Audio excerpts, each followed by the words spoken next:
Il faut reconnaître que les chefs d'État de l'Afrique de l'Ouest ont fait un travail salutaire.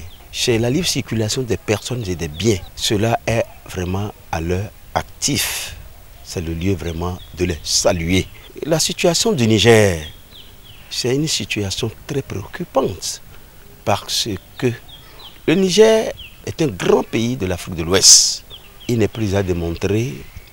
Le Bénin et le Niger, c'est deux peuples frères qui mènent des activités économiques très renforcées.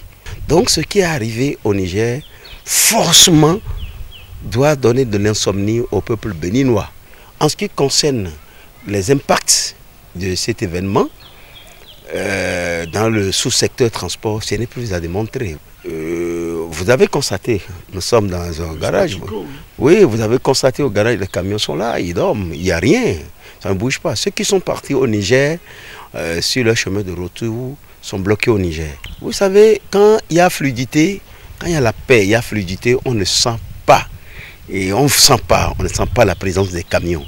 Mais il suffit une minute, c'est comme ce que nous appelons Goslo. Au jour d'aujourd'hui, Malanville est vraiment a reçu sa dose. Quand on dit de même, vous allez à Lada aujourd'hui, rien ne bouge. Le port sec d'Alada, rien ne bouge. Tout est aux arrêts. On a même des camions qui sont en charge, qui sont en train de charger sur le port sec, mais ils ont fini de charger, mais il n'y a plus de formalité à faire pour qu'ils bougent. Donc tout est aux arrêts. Avec le travail que le chef de l'État est en train de faire pour booster l'économie portuaire, nous avons nos collègues transporteurs du Niger qui sont fâchés contre nous, ils se plaignent comment le Niger peut faire, le Bénin peut bloquer leurs camions, bloquer leurs marchandises. Nous, ce que nous leur servons, ce n'est pas le gouvernement du Bénin qui s'est levé pour prendre la décision. C'est vrai, c'est très dur. Si vous avez l'argent et que vous n'avez pas le produit pour acheter, c'est plus dur. Les conséquences, chacun va payer cher. Vous avez vu les stations tous les jours. Les stations, on est en train de construire des stations. Un camion qui bouge de Cotonou à Maradi, il faut 1400 litres. Imaginez 1400 litres multiplié par 600 camions aux arrêts. Allez-y comprendre combien de gasoil. Et si ça continue comme ça, je vais perdre mon activité. Ce n'est pas nous seuls qui allons vraiment payer, mais même l'économie du pays. Si l'économie du pays est en souffrance, c'est les Béninois qui sont en souffrance.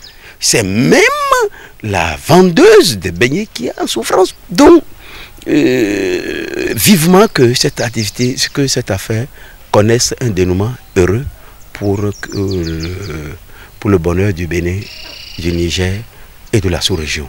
Nous avons demandé dans nos différentes mosquées que nos alphas prient pour que la paix revienne dans la sous-région de l'Afrique de l'Ouest.